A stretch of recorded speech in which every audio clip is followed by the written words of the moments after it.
Hey y'all, this is part 3 of my journey to get diagnosed with POTS. If you have not watched parts 1 and 2, I recommend you go back through my videos and watch those first. In mid May, while I was still waiting to see my neurologist, my primary doctor decided to send me to physical therapy to see if they could help evaluate me and help with my dizziness symptoms. It took a few weeks to get into physical therapy, approved by insurance, and to get my first scheduled appointment, but we finally got in during the last few days of May. Surprisingly, my physical therapist ended up being someone I went to high school with. We were not in the same friend group, but we had a few friends in common. As we did not have a formal diagnosis yet, we split our time in our sessions between trying to help ease my dizziness symptoms and evaluating my balance, neck, and trying to find out different exercises to help strengthen my core. In between sessions, I finally heard back from the neurologist I was referred to. They would not be able to get to see me until July at the earliest, but would send me the new patient paperwork in the mail to complete.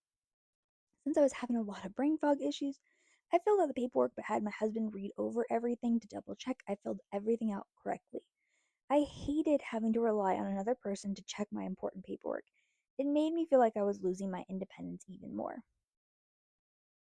In a surprising twist, when my husband took my new patient paperwork into the office for me, it turned out they were able to move up my appointment to the end of May instead of July. That was a nice surprise and made me hopeful this would be a good experience. While I waited for my neuro appointment, I continued with physical therapy appointments and learned that my neck has a few issues on the left side when I move into a chin tuck position and that I don't have a lot of neck strength. We decided to focus on strengthening my neck while we waited for a diagnosis. The day finally came for my initial neuro appointment on a beautiful Friday morning in mid May. I was so nervous and excited to have the appointment and maybe finally get some answers. What I didn't know was the appointment was about to go downhill super fast. Since I was not getting consistent headaches or migraines, and just they were off and I passed all the basic neurological memory tests, and my brain MRI was clean, my neurologist dismissed my symptoms and told me there was nothing for him to do and that he wasn't concerned with my brain fog. I tried to express how debilitating the dizziness and brain fog was, but he said he wasn't concerned and I needed to just rest more.